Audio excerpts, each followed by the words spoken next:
Hello everyone, আসসালামু আলাইকুম। আশা করি সবাই অনেক ভালো আছো। আমিও অনেক ভালো আছি। আমি ঐশী আপু চলে আসলাম আজকে আরেকটা খুব মজার ক্লাস নিয়ে। আজকে আমরা যে ক্লাসটা করব সেটা হচ্ছে তোমাদের আপকামিং এসএসসি এক্সামের জন্য খুব বেশি ইম্পর্ট্যান্ট। সো এসএসসি এক্সাম তোমাদের খুব সামনেই চলে আসতেছে। তোমরা যারা ক্লাস 9 বা 10-এ পড়ছো তোমাদের জন্য কিন্তু এসএসসি এক্সামটা অবভিয়াসলি খুব ইম্পর্ট্যান্ট। এবং এসএসসি এক্সামে ইংলিশ ফার্স্ট পেপারের প্রথম যে টপিকটা তোমরা অ্যান্সার করবা সেটা হচ্ছে seen passage. So seen passage থেকে আমরা মেইনলি 3 টাইপের কোশ্চেন অ্যান্সার করে থাকি। একটা এমসিকিউ, একটা থাকে শর্ট কোশ্চেন অ্যান্সার, আরেকটা থাকে হচ্ছে feel in the gaps. So আজকে আমরা এমনভাবে পড়বো যেন তোমাদের এসএসসি এক্সামে এই 3টা টপিকে কোনো সমস্যা না হয়।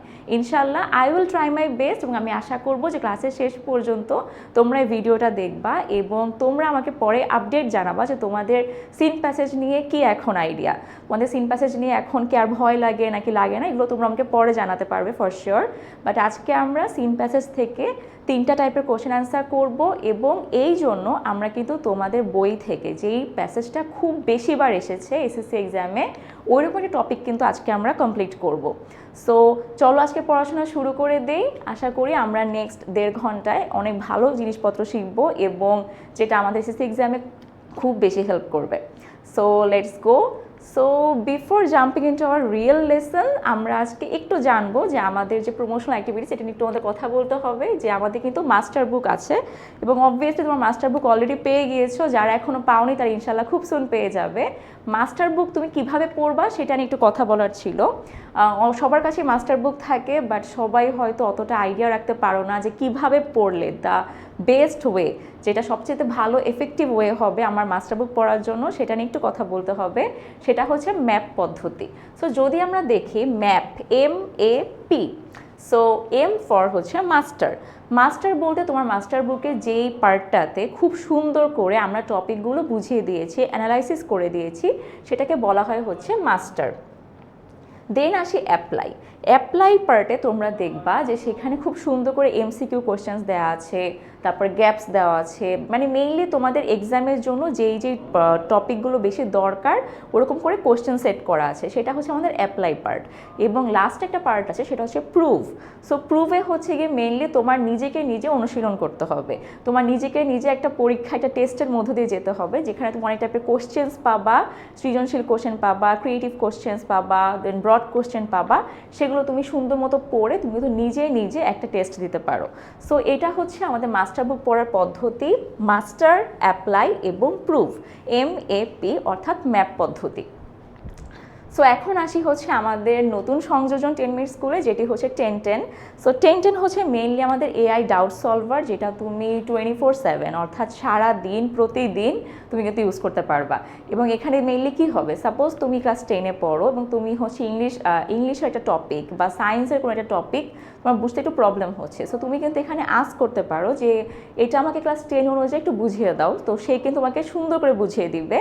সো এটা হচ্ছে আমাদের 24/7 ডাউট সলভার। এবং যে কোনো কঠিন টপিক বা থিওরি যেটাতে তুমি আটকে যাও, তুমি জাস্ট ছবি তুলে বা সেই টপিকটা ওখানে দিয়ে তুমি কিন্তু জানতে পারবে 10-10 সম্পর্কে। সো 10-10 নিয়ে আমাদের আশা করি অনেক বেশি এক্সাইটমেন্ট ছিল, এখনও সবার মধ্যে এক্সাইটমেন্ট আছে এবং এটা কিন্তু স্টুডেন্টরা খুবই এখন এফেক্টিভ ওয়েতে ইউজ করছে। সো আশা করি আমার স্টুডেন্ট যারা ক্লাস 9-10-এ তারাও এটাকে অনেক ভালো মতো ইউজ করবে এবং বেস্ট আউটপুটটা তোমরা যেন পাও সেটা আমার এক্সপেক্টেড থাকবে। সো এখন হচ্ছে আমরা আজকে পড়াশোনা শুরু করব। সো পড়াশোনা শুরু করার আগে আমি একটু বলে দিতে চাই যে তোমাদের সিন প্যাসেজ নিয়ে আইডিয়াটা একটু কীরকম হতে পারে। সিন প্যাসেজ, সিন মানে হচ্ছে তুমি অলরেডি প্যাসেজটা সম্পর্কে জানো।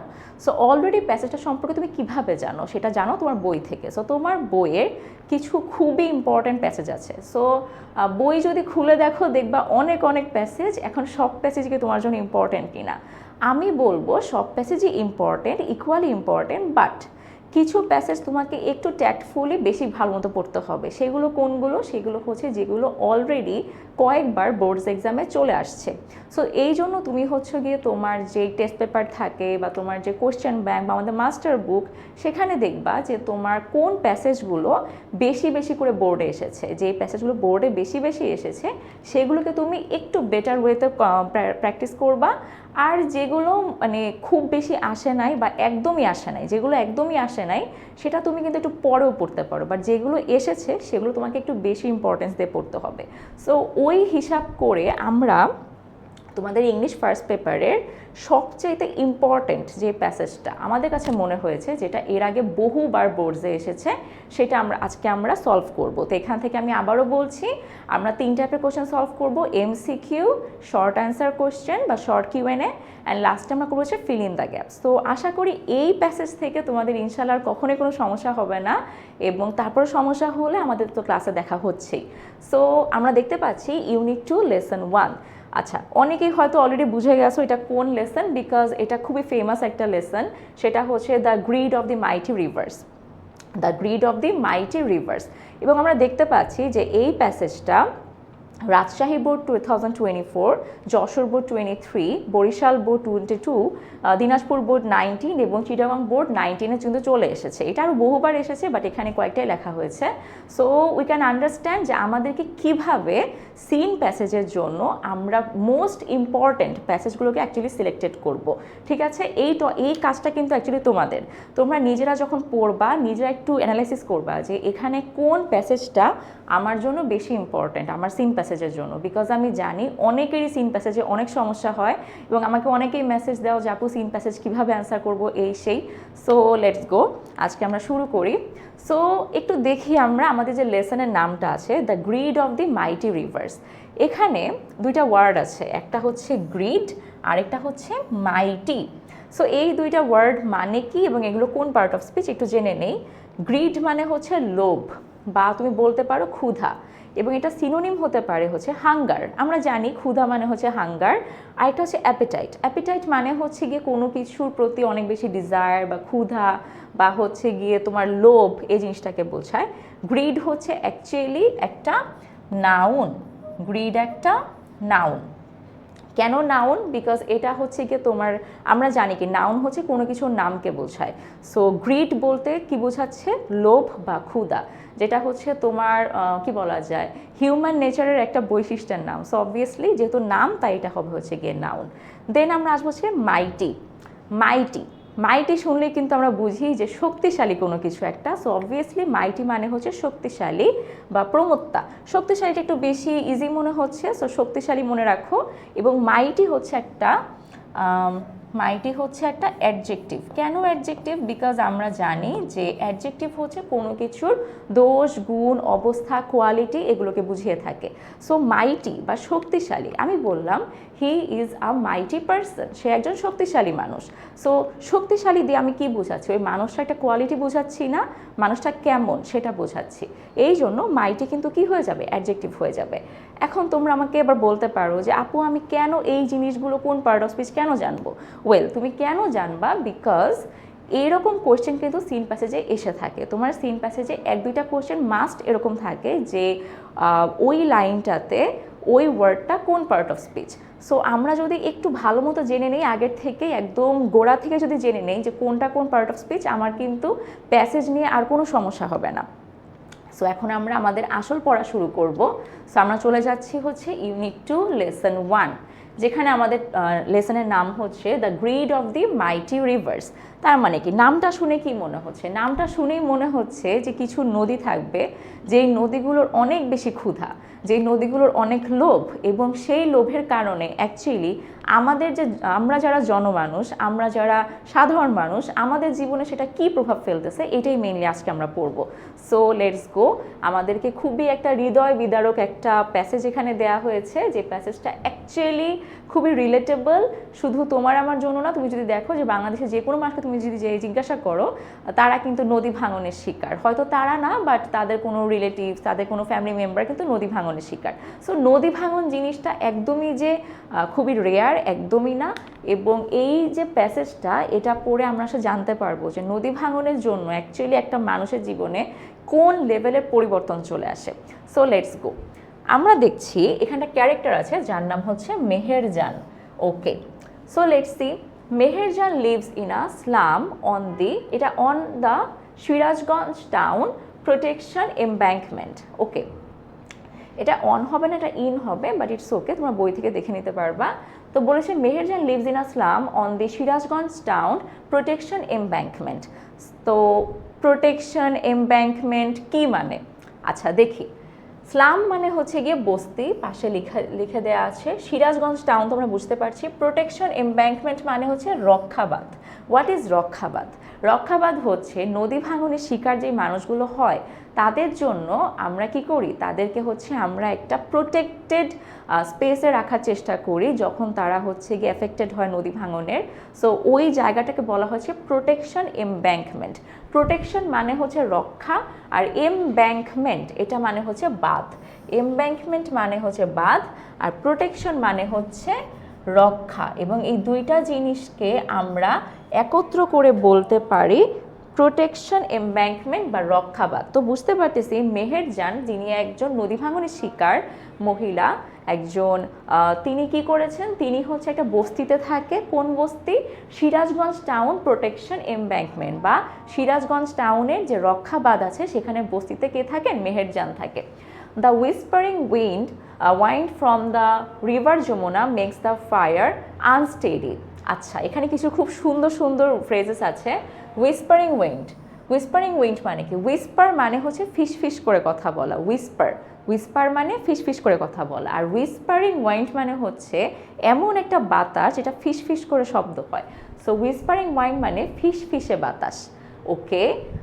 ফ্রম দ্য রিভার যমুনা, কোন নদী? যমুনা নদী থেকে আসতেছে। Makes the fire unsteady. Unsteady মানে হচ্ছে অস্থির। একটু যে ছবিটা খেয়াল করো, এটা একটা এআই জেনারেটেড ছবি, বাট এই ছবিটাতে বোঝা যাচ্ছে যে ইনি হচ্ছেন মেহেরজান, এবং এই যে তার এখানে দেখো আগুন জ্বলতেছে এবং আগুনটা কি স্টেডি অবস্থায় আছে, খুব স্টেবল অবস্থায় আছে? না, আগুনটা কিন্তু নড়তেছে। এই যে নড়ানড়ির একটা অবস্থা, এটাকে বলা হচ্ছে আনস্টেডি। এবং কেন নড়ছে আগুনটা, কেন কোনো ঠিক জায়গা স্টেবল ওয়েতে থাকছে না? কারণ whispering wind from the river Jamuna নদী থেকে এক ধরনের বাতাস আসছে যেটা কি ফিস শব্দ করে আসছে। The dancing flames remind Meherjaan of the turmoil in her life. Dancing flames, okay. Dancing শুনলে যদিও মনে হয় যে খুব হ্যাপি একটা অকেশন, বাট না, এখানে ডান্সিং বলতে কোনো হ্যাপি কিছু বোঝানো হয়নি। এখানে বলা হয়েছে ডান্সিং ফ্লেমস মানে আগুনের নাচানাচি। এখন আগুন কিভাবে নাচে? এই যে দেখো, বাতাসের জন্য আগুনটা কি খুবই আনস্টেবল অবস্থায় আছে, এই জন্য আগুনটা বারবার এদিক ওদিক সরে যাচ্ছে। এটাকেই আমাদের যে রাইটার তিনি লিখেছেন ডান্সিং ফ্লেমস। ফ্লেম মানে হচ্ছে আগুন, আর ডান্সিং বলতে বোঝায় যে কোনো কিছু নাচানাচি করছে এরকম একটা অবস্থা। রিমাইন্ড মানে হচ্ছে মনে করিয়ে দেওয়া। রিমাইন্ড মানে মনে করিয়ে দেয়া। আচ্ছা, তো মেহেরজানকে কি মনে করিয়ে দেয়? Of the turmoil in her life. Turmoil মানে হচ্ছে অশান্তি। অশান্তি। তাহলে আমরা দেখতে পাচ্ছি যে এই পর্যন্ত আমরা জানলাম যে মেহেরজান কোথায় থাকে।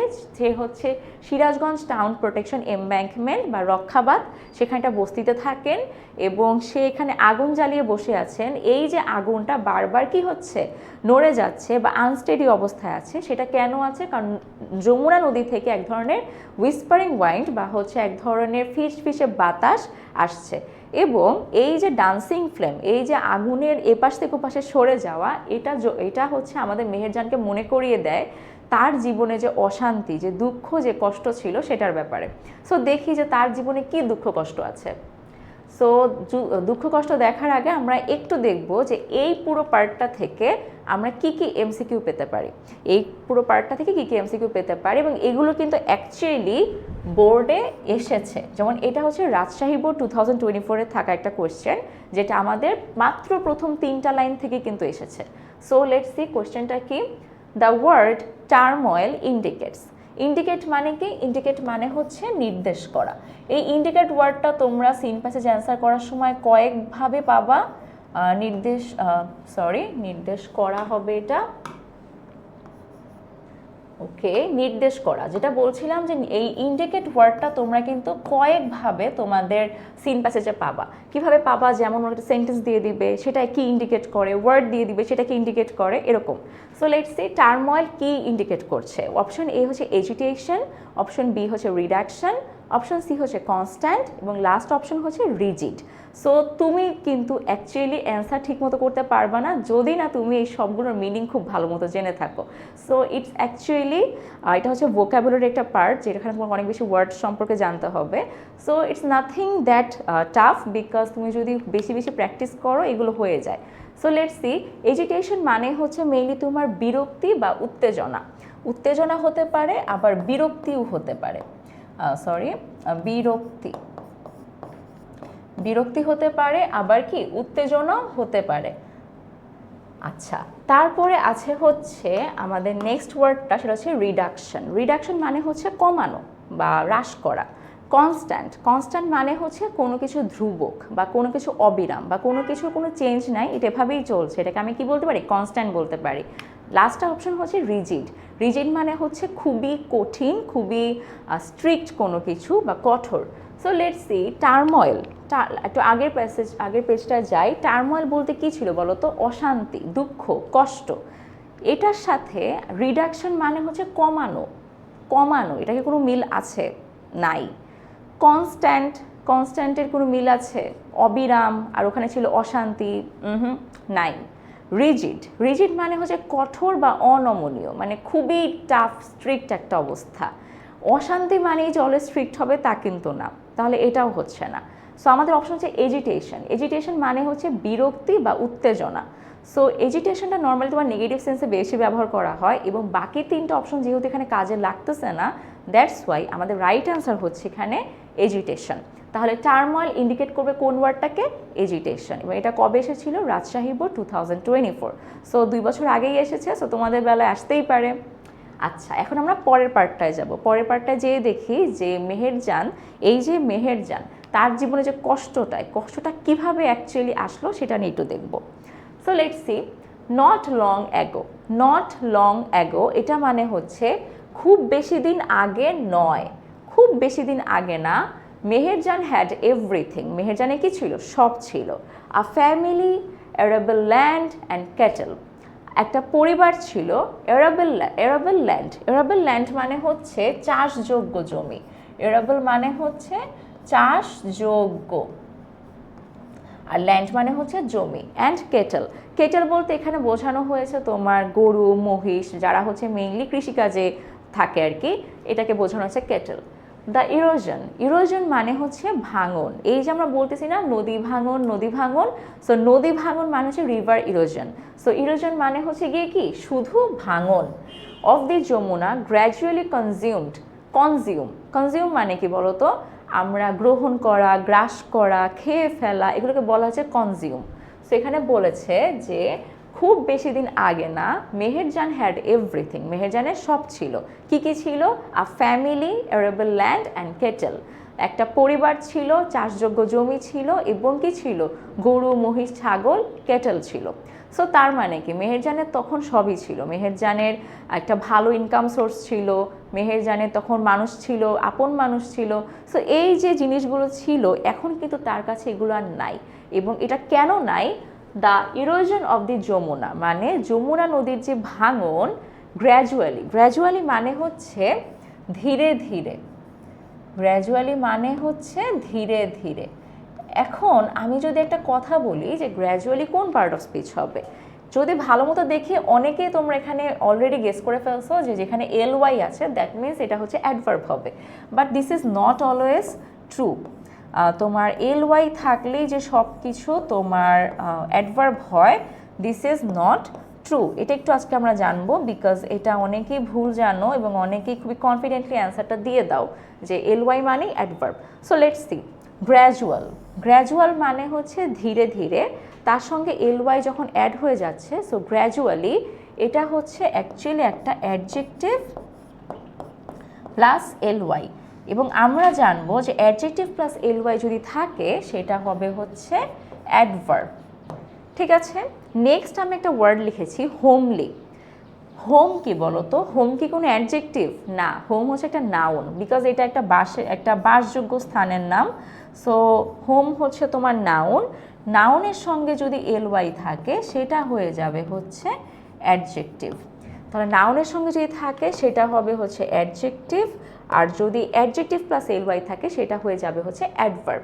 তাহলে গ্র্যাজুয়ালি, গ্র্যাজুয়াল মানে আস্তে আস্তে, তার সঙ্গে ly অ্যাড হয়েছে। সো আস্তে আস্তে মানে কি একটা অবস্থা, অ্যাডজেক্টিভ।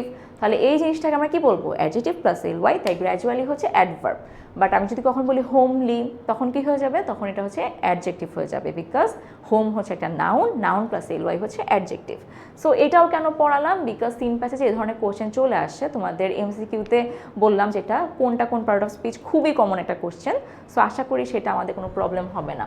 সো লেটস সি, যে এখানে বলেছে যা the erosion of the Jamuna, Jamuna নদীর ভাঙন গ্র্যাজুয়ালি ধীরে ধীরে কনজিউমড বা গ্রাস করা বা খেয়ে ফেলা বা ধ্বংস করা অল হার ল্যান্ড প্রপার্টি। তো মেহেরজানের যত জমি জমা ছিল সব কিছু কে নিয়ে গেছে বলো তো, সব কিছু নিয়ে গেছে হচ্ছে যমুনা নদীর ভাঙন। যমুনা নদীর ভাঙনে তার সব জমি ধ্বংস হয়ে গেছে। ইট finally claimed her only shelter during the last monsoon. তো ইট ফাইনালি ক্লেমড, এখানে ইট বলতে কাকে বুঝাইছে বলো তো, ইট বলতে কি মেহেরজানকে বুঝাইছে? ইট বলতে বোঝানো হয়েছে হচ্ছে যমুনা নদী। এই যমুনা নদী ফাইনালি ক্লেমড, ক্লেম মানে হচ্ছে তোমার অধিকার দাবি করা, ক্লেম মানে অধিকার দাবি করা। এগুলো তোমরা তোমাদের মাস্টার বুকে খুব সুন্দর করে সবগুলো ওয়ার্ড মিনিং জেনে যাবা, প্লাস সিনোনিম অ্যান্টোনিম পেয়ে যাবা। স্টিল আমি এখানে লিখে দিচ্ছি ইট ফাইনালি ক্লেমড। সো এই যমুনা নদীটা শেষ পর্যন্ত কি অধিকার দাবি করে, তার একমাত্র বাসযোগ্য স্থান, শেল্টার। শেল্টার বলতে আমরা মেইনলি বুঝাই হচ্ছে আশ্রয়স্থল, যেখানে আমরা মনে করে তোমার বাসাটা হচ্ছে গিয়ে তোমার শেল্টার, হার ওনলি শেল্টার, তার একমাত্র আশ্রয়স্থল ডিউরিং দ্য লাস্ট মনসুন, অর্থাৎ গত বর্ষা বা লাস্ট মনসুন বা গত বর্ষাকালে এই যমুনা নদী তার যে একমাত্র থাকার জায়গাটা ছিল, একমাত্র আশ্রয়স্থল ছিল, সেটাকেও কি করে, সেটাকেও ক্লেম করে বা অধিকার দাবি করে নিয়ে যায়। মেইনলি তো কি হলো বলো তো, মেহেরজানের কাছে এখন না কোনো থাকার জায়গা আছে, না তার কোনো ইনকাম সোর্স আছে, বিকজ তার সব ল্যান্ড কি হয়ে গেছে, যমুনা নদী নিয়ে গেছে। সো বোঝা যাচ্ছে যে যমুনা নদী কি করলো, মেহেরজানের যে সব কিছু ছিল লিটারেলি তার ফ্যামিলি থেকে শুরু করে তার থাকার স্থান, তার ইনকাম সোর্স সব কিছুই কিন্তু গ্রাস করে নিয়েছে। সো শুরুতে আমি বলেছিলাম নদী ভাঙন যে বিষয়টা, সেটা খুবই একটা বেদনাদায়ক একটা সিচুয়েশন। সো আমরা এখন কিন্তু সেটার মধ্য দিয়ে যাচ্ছি। সো এখন দেখবো যে একটু আগে আমরা যে 3-4টা লাইন পড়লাম, সেই 3-4টা লাইন থেকে কী কী এমসিকিউ আসতে পারে, এবং এই এমসিকিউটা একটু বেশি ইম্পর্টেন্ট, ভালো মতো খেয়াল করলে দেখবা যশোর বোর্ড 23, চিটাগং বোর্ড 19 এবং বরিশাল বোর্ড হচ্ছে তোমার 22। দ্যাট মিনস এটা কিন্তু 3টা বছরে আসছে, এবং 3টা বছর কিন্তু একটা বছরই করে নাই, মানে 3টা বোর্ডে আসছে 3টা ডিফারেন্ট ইয়ার্সে। দ্যাট ইজ তুমি যদি খুব ভালো মতো টেস্ট পেপার বা হচ্ছে কোশ্চেন ব্যাংক সলভ করো, ইনশাল্লাহ এমসিকিউ নিয়ে সিন প্যাসেজে কোনো সমস্যা হওয়ার কথা না, বিকজ সেম টাইপ অফ কোশ্চেনই দেয়, অনেক সময় 2-1টা কমনও পেয়ে যেতে পারো। সো যাদের খুব বেশি ভয় আছে ইনশাল্লাহ তাদের কোনো সমস্যা হবে না। সো আমাদের কোয়েশ্চেন নাম্বার 2 বা এমসিকিউ 2 হচ্ছে before the erosion of river she was dash, মানে নদী ভাঙনের পূর্বে শি ওয়াজ মানে মেহেরজান কীরকম ছিল। ওয়াজ শি হেলদি, হেলদি মানে কি বলো তো, সুস্থ, হেলদি মানে হচ্ছে সুস্থ। ওয়েলদি, ওয়েলদি বলতে আমরা বুঝতে পারি হচ্ছে কি রিচ, বড়লোক লিখলাম না, আমি রিচ লিখলাম। আনহ্যাপি মানে কি বলো তো, আনহ্যাপি মানে হচ্ছে গিয়ে কি বলা যায়, যে হচ্ছে অসুখী, আনহ্যাপি মানে অসুখী, আর স্যাড মানে হচ্ছে দুঃখী। এখন আমাকে বলো যে নদী ভাঙনের আগে অ্যাকচুয়ালি জিনিসটা কী ছিল, মেহেরজানের কাছে ফ্যামিলি ছিল, মেহেরজানের কাছে ইনকাম সোর্স ছিল, মেহেরজানের কাছে হচ্ছে ক্যাটেল ছিল। সো যদি দেখি এখানে কোথাও কি মেহেরজানের হেলথ নিয়ে কথা বলা হয়েছে, না, হেলথ নিয়ে কিন্তু কথা বলা হয়নি। হইতেই পারে যে নদী ভাঙনের আগে সে হেলদি ছিল, বাট যেহেতু আমার প্যাসেজে এটা লেখা নাই, তাই আমি এটাকে বেস্ট অ্যান্সার হিসেবে দিতে পারবো না, তাই অপশন এ এখানে হবে না। অপশন বি হচ্ছে গিয়ে রিচ বা ওয়েলদি। হ্যাঁ, মেহেরজানে কিন্তু ওয়েলথ ছিল, ওয়েলথ মানে হচ্ছে সম্পদ, বা এখন ওয়েলদি বলতে কি বোঝাচ্ছে, সম্পদশালী। দ্যাট ইজ তার অনেক বেশি সম্পদ ছিল, সম্পদ তো তার অনেক ছিল, তার ছিল হচ্ছে গিয়ে তোমার ল্যান্ড ছিল, কেটেল ছিল, সব ফ্যামিলি ছিল। So wealthy can be an option. Option C হচ্ছে আনহ্যাপি, না, আনহ্যাপি সে রিভার ইরোশনের আগে ছিল না, বরং নদী ভাঙনের পরে সে আনহ্যাপি হয়েছে। স্যাডও তিনি পরে হয়েছেন। তাহলে আমাদের রাইট অ্যান্সার কি হবে? রাইট অ্যান্সার হবে হচ্ছে ওয়েলদি। ওয়েলদি মানে সম্পদশালী। যেহেতু মেহেরজানের অনেক জমি ছিল, কেটল ছিল, ফ্যামিলি ছিল, তাই আমরা বলতে পারি before the erosion of river she was wealthy. Next question হচ্ছে Meherjan is a victim of dash. আচ্ছা, before going to the answer, victim of মানে হচ্ছে কোনো কিছুর তুমি ভিকটিম বা কোনো কিছুতে তুমি হচ্ছে গিয়ে কি বলা যায়, তুমি ক্ষতিগ্রস্ত। সো এটা কিন্তু একটা অ্যাপ্রোপ্রিয়েট প্রিপোজিশন। সো এটা একটু মাথায় রাখবা যে ভিকটিমের সাথে কিন্তু অফ হবে। এটা একটু অফ টপিক পড়ে গেলাম, বিকজ অ্যাপ্রোপ্রিয়েট প্রিপোজিশনটাও আমাদের জন্য খুবই লাগে। অ্যাপ্রোপ্রিয়েট প্রিপোজিশনটাও আমাদের টুকটাক অনেক বেশি লেগে থাকে। So Meherjaan is a victim of what? Drought. Drought মানে হচ্ছে গিয়ে তোমার খরা। ড্রট মানে খরা। খরা বলতে কি বোঝায়? যখন অনেক বেশি রোদ থাকে, গরম থাকে, কোনো বৃষ্টি হয় না, তখন মাঠঘাট যে ফেটে চৌচির হয়ে যায়, কোনো ফসল হয় না, এটাকে বলা হয় হচ্ছে ড্রট। ফ্যামিন। ফ্যামিন মানে হচ্ছে দুর্ভিক্ষ। ফ্যামিন মানে দুর্ভিক্ষ। দুর্ভিক্ষ তো মানে আমরা বুঝি যেখানে খাবারের সংকট হয় খুব বেশি, that is famine. River erosion মানে হচ্ছে নদী ভাঙন। রিভার ইরোশন মানে হচ্ছে নদী ভাঙন। আর লাস্ট অপশন হচ্ছে সাইক্লোন। সাইক্লোন মানে হচ্ছে ঘূর্ণিঝড়। সাইক্লোন মানে ঘূর্ণিঝড়। সো আমরা দেখতে পাচ্ছি যে মেহেরজান অ্যাকচুয়ালি কিসের তোমার ভিকটিম ছিল? তার কি খরার ভিকটিম ছিল, যে তার এলাকায় কি খরা হয়েছে? না, খরা নিয়ে আমরা পড়ি নাই। দুর্ভিক্ষ বা ফ্যামিন, এটা নিয়েও পড়ি নাই। রিভার ইরোশন, হ্যাঁ এটা নিয়ে আমরা পড়েছি, বাট সাইক্লোন নিয়েও পড়ি নাই। তাহলে আমাদের রাইট অ্যান্সার কি হবে? River erosion. Meherjaan is a victim of river erosion বা নদী ভাঙন। মেহেরজান কিসের শিকার ছিল? নদী ভাঙনের শিকার ছিল। তার এত ক্ষতি কেন হয়েছে? নদী ভাঙনের জন্য। আচ্ছা, এখন আমরা তার পরের পার্টটাই যাই। It took the river only a day to devour Meher's house. আচ্ছা, এখানে একটা খুব সুন্দর ওয়ার্ড আছে, দ্যাট ইজ ডিভোর। সো ডিভোরে যাওয়ার আগে এখান থেকে পড়ে যাই আমরা। ইট টুক দ্য রিভার, কোন রিভার বলো তো? আমরা পড়েছি যমুনা রিভার। মেইনলি যমুনা রিভারই হচ্ছে গিয়ে মেহেরজানের যেই সম্পত্তি সব কিছুকে গ্রাস করেছে। তাহলে ইট টুক দ্য রিভার মানে নদীটার মাত্র অনলি আ ওয়ান ডে, মানে মাত্র একদিন সময় লাগে নদীটার টু ডিভোর। ডিভোর মানে হচ্ছে গ্রাস করা বা গিলে ফেলা। So devour Meher's house. তো মেহেরজানের যে হাউস ছিল, যেটা ছিল তার লাস্ট আশ্রয়স্থল, সেটা কিন্তু ওই যমুনা নদী মাত্র একদিনে গ্রাস করে ফেলে। Trees, vegetable garden and the bamboo Bush. আচ্ছা, সো মেহেরস হাউসের পাশাপাশি আর কি কি গ্রাস করে? তার যে গাছপালা ছিল, তার যে বাঁশবাগান ছিল, তার যে ভেজিটেবল গার্ডেন বা সবজির বাগান ছিল, সব কিছু এই যমুনা নদী মাত্র একদিনের মধ্যে গ্রাস করে ফেলে বা ধ্বংস করে ফেলে। আচ্ছা, she had a happy family once. তো ওয়ান্স বলতে বোঝায় হচ্ছে একদা। আমরা পড়তাম না ছোটবেলায় যে একদা এক রাজা ছিল, ওইরকম ওয়ান্স মানে হচ্ছে তোমার একদা। তাহলে এখানে বলেছে যে she had a family once, তার এক সময় কি ছিল? একটা পরিবার ছিল। ওভার দ্য ইয়ার্স, বছরের পর বছর। তাহলে ওভার দ্য ইয়ার্স মানে হচ্ছে বছরের পর বছর। ওভার দ্য ইয়ার্স, বছরের পর বছর। She lost her husband and her family to diseases that cruel hunger and poverty brought to the family. আচ্ছা, বছরের পর বছর জুড়ে মেহেরজান কি করে? তার হাজব্যান্ডকে হারিয়ে ফেলে এবং তার পরিবার বা তার যে ফ্যামিলি মেম্বার্স তাদেরকেও হারিয়ে ফেলে।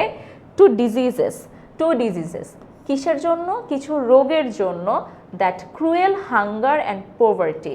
ক্রুয়েল হাঙ্গার, ক্রুয়েল মানে হচ্ছে নিষ্ঠুর।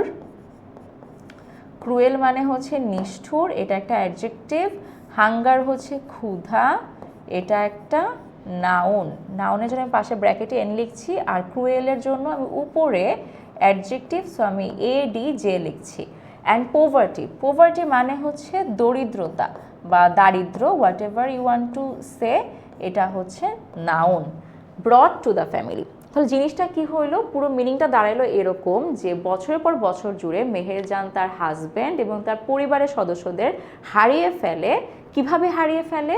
কিছু রোগের জন্য। যেই রোগগুলো কিভাবে আসলো? নিষ্ঠুর, ক্ষুধা এবং দরিদ্রতার জন্য। সো এখন দেখতে পাচ্ছি যে যখন হচ্ছে নদী ভাঙন হয় তখন কিন্তু অ্যাকচুয়ালি প্রপার খাবার পাওয়া যায় না, দেন তোমার পিওর ওয়াটার পাওয়া যায় না। সো এই জিনিসগুলোর জন্য কিন্তু কি হয়, খুব বেশি তাড়াতাড়ি রোগ ছড়া যায়। মেনলি ডায়রিয়া, কলেরা, এগুলো হচ্ছে খুবই কমন কিছু রোগ নদী ভাঙনের সময় হয়ে থাকে। সো এখানে বোঝানো হয়েছে যে বছরের পর বছর জুড়ে নদী ভাঙন হতে থাকে, আর মেহেরজান তার পরিবারের সকল সদস্য ইনক্লুডিং হার হাজব্যান্ড, সে কিন্তু তাদেরকে হারিয়ে ফেলে। কিভাবে হারায়? কারণ নদী ভাঙনের জন্য অনেক ধরনের রোগ ছড়ায়, এবং সেই রোগগুলো কেন ছড়ায়? কারণ নদী ভাঙনের জন্য কিন্তু ক্ষুধা এবং দরিদ্রতা খুব বেশি দেখা যায়। সো ক্ষুধা এবং দরিদ্রতা যেহেতু খুব বেশি দেখা যায়, তো তাদের রোগের পরিমাণটাও কি হয়ে থাকে, বেশি হয়ে যায়, যে কারণে যেই রোগে সে তার হাজব্যান্ড এবং তার পরিবারের সদস্যদেরকে হারিয়ে ফেলেছেন। Now she is the only one left to live on with the loss and the pain. So এখন দেখতে পাচ্ছি যে আমরা কি করি, আমরা হচ্ছে গিয়ে যখন বেঁচে থাকি আমরা কিন্তু খুব হ্যাপিলি বাঁচি। বাট এখানে যেটা দেখানো হয়েছে যে মেহেরজান, তুমি চাইলে দেখতে পারো এখানে তোমার যেই আমার এআই জেনারেটেড যে ছবিটা আছে, এখানে দেখতে পাচ্ছি যে একজন মহিলা নদী ভাঙনের মধ্যে তার ফ্যামিলি ছবি নিয়ে দাঁড়িয়ে আছে। খুবই মানে হৃদয় বিতরক একটা চিত্র, বাট এটা খুবই কমন একটা ফিগার আমাদের বাংলাদেশে, বিকজ নদী ভাঙনটা বাংলাদেশে খুব বেশি কমন। অলমোস্ট প্রতি বর্ষাকালেই দেখা যায় নদী ভাঙন হচ্ছে। এবং এখানে যে জিনিসটা দেখানো হয়েছে যে নর্মালি মানুষ কি করেন, মানুষ হচ্ছে গিয়ে তোমার হ্যাপিলি বাঁচে, বাট নদী ভাঙনের শিকার হয়ে মেহেরজান এখন আর হ্যাপিলি বাঁচতে চায় না। সে এখন মনে করে যে সে বেঁচে আছে শুধুমাত্র কষ্ট, বেদনা, এগুলো নিয়ে। সো এটা একটা আমাদের বুঝতে হবে, প্যাসেজ যখন আমরা পড়বো তখন শুধুমাত্র প্যাসেজের ওয়ার্ড মিনিং শিখে পড়াটা অ্যাকচুয়ালি ভালো হয় না, বিকজ তোমাকে এরপর আবার শর্ট কোশ্চেন অ্যান্সার করতে হয়। সো শর্ট কোশ্চেন অ্যান্সার দেখা যায় যে খুবই ভেতর থেকে কিছু কোয়েশ্চেন দেয়, যেগুলো তুমি যদি একটু সুন্দর করে, বা সাপোজ একটা স্টোরি হচ্ছে ইমোশনাল স্টোরি, সো তুমি যদি ইমোশনটা নিজে নিতে পারো, তুমি কিন্তু অ্যান্সারটা একটু ইমোশন দিয়ে করবা, এবং অবভিয়াসলি যখন টিচার তোমাকে মার্কস দিবে, তিনি তোমাকে একটু বেটার মার্কস দিবে, ঠিক আছে? আর যদি তুমি মানে যেটা প্যাসেজ আছে তুমি সেটাই জাস্ট লিখে দিলা, তখন কিন্তু খুব বেশি ভালো মার্কস পাওয়া যায় না। সো কোশ্চেন অ্যান্সার আমরা একটু পরে পড়বো, বাট একটু জাস্ট বলে দিলাম যে কেন একটা প্যাসেজ তোমাকে খুবই ভালো মতো বুঝে উইথ ইমোশনস তোমাকে জানতে হবে। সো দেখতে পাচ্ছি আমাদের লাস্ট যে লাইনটা ছিল যে নাও, এখন she is the only one left, সে এখন একমাত্র মানুষ যে বেঁচে আছে, to live on. To live on মানে হচ্ছে বেঁচে থাকা। সে এখন বেঁচে আছে কিসের জন্য? With the loss. লস মানে হচ্ছে গিয়ে ক্ষতি। কিসের ক্ষতি? এই যে তার পরিবারের সবাইকে সে হারিয়ে ফেলছে, এই যে তার একটা লস, এই যে কষ্ট, অ্যান্ড দ্য পেইন। তাহলে তার পরিবারের সবাইকে হারানোর পরে সে এখন একমাত্র মানুষ যে বেঁচে আছেন, এবং তিনি কিন্তু অনেক বেশি কি আছে, ক্ষতি এবং পেইন বা কষ্টের মধ্যে আছে। The greedy Jamuna has shattered her dreams and happiness. এখানে গ্রিডি বলতে কি বুঝিয়েছে? আচ্ছা, আমরা একদম ফার্স্ট স্লাইডে পড়েছিলাম গ্রিড মানে কি ছিল? লোভ। গ্রিড মানে হচ্ছে লোভ, সেটা একটা নাউন, আর যার গ্রিডস আছে তাকে আমরা কি বলবো? গ্রিডি বা লোভী। সো গ্রিডি হচ্ছে তোমার অ্যাডজেক্টিভ। গ্রিডি অ্যাডজেক্টিভ কেন? কারণ গ্রিডি বলতে বোঝায় লোভী, এটাও একটা পার্সন বা কোনো একটা বিষয় বা বস্তুর কি বোঝায় বলো তো? একটা কোয়ালিটি বোঝাচ্ছে যে he is a greedy person, সে কেমন মানুষ? গ্রিডি। তাহলে গ্রিডি বা লোভী হচ্ছে অ্যাডজেক্টিভ। তো আমাকে বলেছে যা দ্য গ্রিডি যমুনা, যে লোভী যমুনা নদী, হ্যাজ শ্যাটার্ড। শ্যাটার্ড মানে হচ্ছে ভেঙে চুরমার করে দেওয়া, এটা অবভিয়াসলি একটা ভার্ব। ভেঙে চুরমার করে কি দিয়েছে বলো তো? মেহেরজানের যে স্বপ্ন এবং সুখ ছিল সেগুলোকে, হার ড্রিমস অ্যান্ড হ্যাপিনেস। তো এখান থেকে খুব ভালো একটা কোয়েশ্চেন আসে, সেটা হচ্ছে রাইটার কেন যমুনা নদীকে গ্রিডি বলল? সো এটা কিন্তু আমাদের খুবই একটা ইম্পর্টেন্ট কোয়েশ্চেন, এবং যদি এই প্যাসেজ আসে, সাপোজ এই প্যাসেজটা এসেছে, তাহলে 90% তোমার মোটামুটি শিওর থাকতে হবে যে এই কোয়েশ্চেনটা মাস্ট থাকবে যে রাইটার কেন যমুনা নদীকে গ্রিডি বলেছে। সো আমরা লাস্ট লাইনটা একটু আবার রিক্যাপ করি।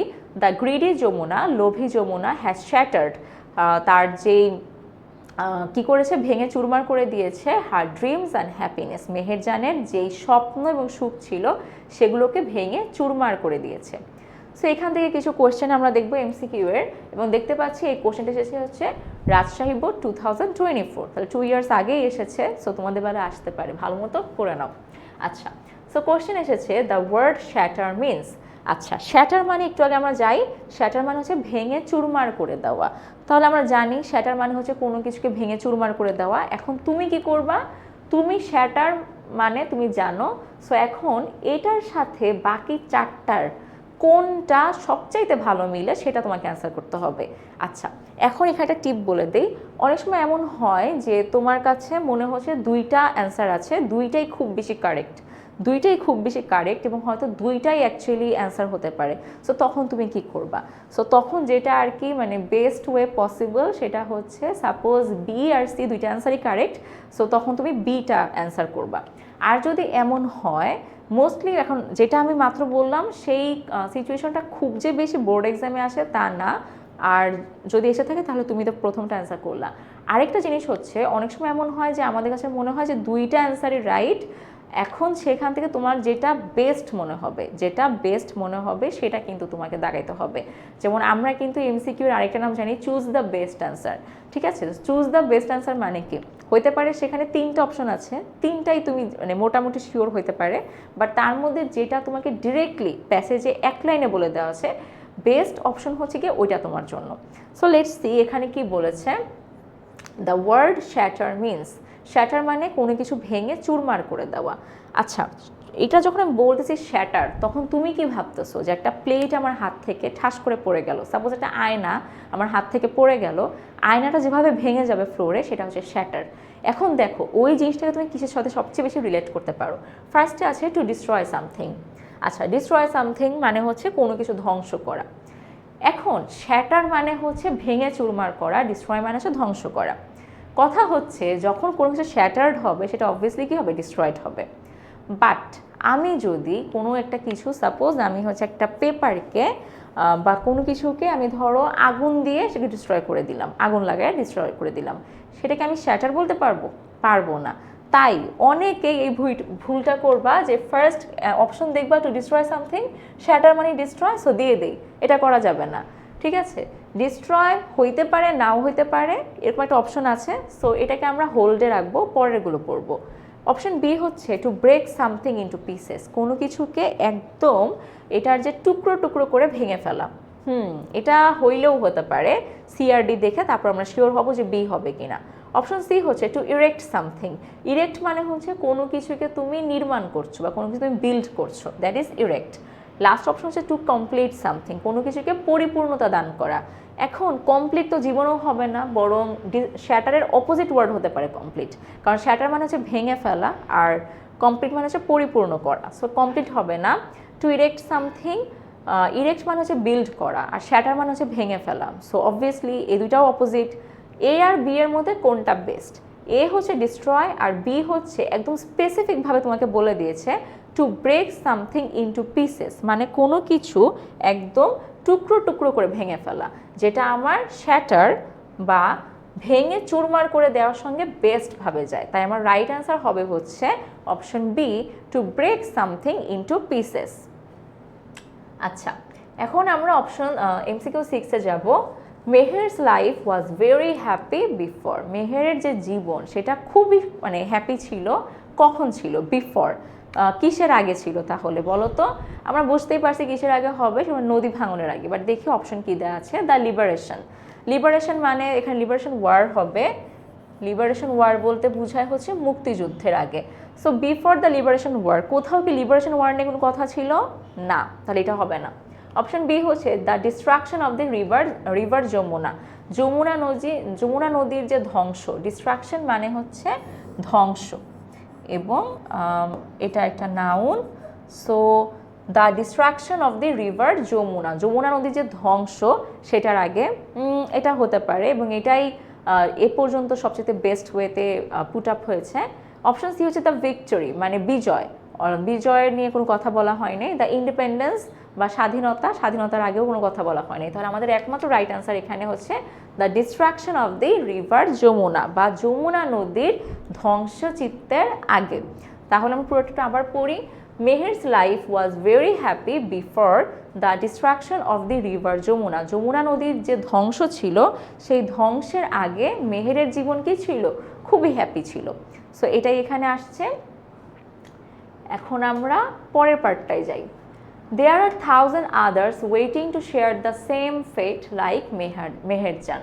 সো বলেছে যে এরকম আরও হাজার হাজার মানুষ আছে যারা কি, ছবিটা দেখলে খেয়াল করবা, যারা মেহেরের মতোই একই পরিণতি ভোগ করতে যাচ্ছে। সো ফেট বলতে মেইনলি বোঝায় পরিণতি বা ভাগ্য এরকম। আচ্ছা, কি মনে হয় কেন মেহেরের মতো আরও অনেক মানুষ মেহেরের পরিণতি বা মেহেরের মতো যে দুর্ভাগ্য সেটাকে ভোগ করতে যাচ্ছে? কেন মনে হয় এরকম? কারণ আরও অনেক অনেক মানুষ প্রতি বছর কি করছে, এই নদী ভাঙনের শিকার হচ্ছে। সো পরের সেন্টেন্সটা হচ্ছে Bangladesh is a land of rivers. Bangladesh কি ল্যান্ড অফ রিভার্স বলতে মেইনলি বোঝায় নদীমাতৃক দেশ বা নদীর দেশ, তুমি এখানে বলতে পারো নদীমাতৃক বা নদী, whatever you can say, নদীমাতৃক দেশ। Some of whose banks. আচ্ছা, ব্যাংক বলতে আমরা মেইনলি বুঝি যে আমরা যে ব্যাংকে বিভিন্ন জিনিসপত্র রাখি, টাকা বা সম্পদ এগুলো করা হয়, বাট ব্যাংক বলতে কিন্তু আরেকটা মিনিং আছে। ব্যাংক বলতে নদীর তীরকেও বোঝানো হয়। So there is a saying যে অনেক অনেক আগে অ্যাকচুয়ালি নদীর পাড়ে হচ্ছে কি মানুষ বসবাস করতো, এবং তখন তারা তাদের যেই অর্থ বা সম্পদ মানে মেইনলি যে গোল্ড কয়েন্স বা সিলভার কয়েন্স এগুলো তারা হচ্ছে নদীর পাড়ে এগুলোকে হচ্ছে গিয়ে মাটির নিচে রেখে দিত। সো ওই জন্য ওই ব্যাংক থেকে ব্যাংক হয়েছে, বাট ব্যাংক মানে নদীর তীরকেও বোঝায়, ঠিক আছে? তো বলেছে যে Bangladesh is a land of rivers. Bangladesh কি নদীমাতৃক দেশ। Some of whose banks overflow or erode during monsoon. এই যে অনেক অনেক নদী, তার মধ্যে কিছু কিছু নদী আছে যাদের নদীর তীর কি হয়, মনসুন বা বর্ষাকালে ওভারফ্লো হয়। ওভারফ্লো মানে হচ্ছে পানি উপচে পড়ে, তীর থেকে পানি উপচে জমিতে চলে আসে, ল্যান্ডে চলে আসে। অর ইরোড, ইরোড মানে হচ্ছে ক্ষয় হয়ে যাওয়া বা ভেঙে যাওয়া। সো ইরোড হচ্ছে মেইনলি তোমার ইরোশনের ভার্ব ফর্মস। ইরোড হচ্ছে ভার্ব, আর আমরা যেটা পড়ছি এতক্ষণ ধরে রিভার ইরোশন, সেটা হচ্ছে তোমার নাউন, সেটা হচ্ছে নাউন। তাহলে নদী ভাঙন, এই ইরোশন মানে হচ্ছে ভাঙন, আর ইরোড মানে হচ্ছে গিয়ে তোমার ভাঙা বা ক্ষয় হয়ে যাওয়া, যেটা আমরা এখানে দেখতে পাচ্ছি। সো বলেছে যে বাংলাদেশ নদীমাতৃক দেশ, এখানে কিছু কিছু নদী আছে যাদের যেই তীর আছে সেই নদীর তীরগুলো বর্ষাকালে কি হয়, পানি উপচে পড়ে বা নদীর তীর ভেঙে যায়, অর ইরোড হয়, ঠিক আছে? Erosion is a harsh reality for the people living along the river banks. তাই নদী ভাঙন একটা খুবই হার্শ রিয়েলিটি, মানে কঠিন বাস্তব। হার্শ রিয়েলিটি মানে হচ্ছে কঠিন বাস্তব, ফর দ্য পিপল কাদের জন্য, যারা হচ্ছে নদীর তীরে বসবাস করে। সো আমরা বুঝতেই পারছি যে কেন এই নদীর তীরে বসবাস করে মানুষজনের জন্য রিভার ইরোশন খুবই কঠিন একটা বাস্তব। কারণ কি কঠিন বাস্তবতা? বিকজ এরা হচ্ছে তোমার যে কোনো সময় এদের কি হতে পারে, এরা নদী ভাঙনের শিকার হতে পারে। আর যেহেতু নদী ভাঙনের শিকার হতে পারে, তখন তারা কি হবে, আমরা পড়লাম যে একটা এক্সাম্পল মেহেরজান, এই মেহেরজানের লাইফে যে পরিবর্তনগুলো এসেছে সেরকমভাবে কিন্তু এই যারা বাকি মানুষ যারা নদীর আশেপাশে থাকে তাদের জন্য কিন্তু খুবই রিলেটেবল, তাদের জন্য এরকম হতে পারে। সো কিছু এমসিকিউ দেখবো। River banks Erode. River banks Erode মানে কি বলতো? নদীর তীর ভাঙে। কখন ভাঙে? থ্রু আউট দ্য ইয়ার, সারা বছর জুড়ে। অপশন বি হচ্ছে ইন ওয়ান সিজন, একটা মাত্র ঋতুতে। অপশন সি হচ্ছে ইন টু সিজনস, দুইটা ঋতুতে। অপশন সি হচ্ছে ডি হচ্ছে ইন থ্রি সিজনস, তিনটা ঋতুতে। সো একটু আমরা ব্যাক করবো আমাদের প্যাসেজে, যেখানে খুবই স্পেসিফিক্যালি লেখা ছিল যে Bangladesh is a land of rivers, some of whose, যার কিছু কিছু, ব্যাঙ্কস ওভারফ্লো অর ইরোড, যার নদীর তীরগুলো কি হয়, ওভারফ্লো হয় বা ভেঙে যায় ডিউরিং মনসুন। এবং মনসুন মানে আমরা কি জানি? মনসুন মানে হচ্ছে বর্ষাকাল। মনসুন মানে বর্ষাকাল, অ্যান্ড অবভিয়াসলি এটা একটা সিজন। যেহেতু প্যাসেজে তোমাকে মাত্র একটা সিজনের কথা বলে দেওয়া আছে, তাই কিন্তু তুমি কি দিবা? অপশন দিবা হচ্ছে option B, in one season. এখন বাকিগুলো কিন্তু তোমাকে ডিরেক্টলি প্যাসেজে বলে দেয় নাই, তাহলে তুমি কিন্তু ডিরেক্টলি এই বাকিগুলো নিয়ে ভাববাও না। তুমি জাস্ট ভাববা যে আমার প্যাসেজে একটা সিজন নিয়ে কথা বলা আছে, তাই আমি কি করব, এটাই দেব। সো রিভার ব্যাঙ্কস ইরোড বা নদীর তীর ভাঙে একটা ঋতুতে, সেই ঋতুটার নাম কি? বর্ষাকাল বা মনসুন। Very good. আচ্ছা, এখন আমরা পরের পার্টটা পড়ব। ডিউরিং ইচ মনসুন মানে প্রতি বর্ষাকালে many more villages are threatened by the mighty rivers like the Jamuna, the Podda and the Meghna.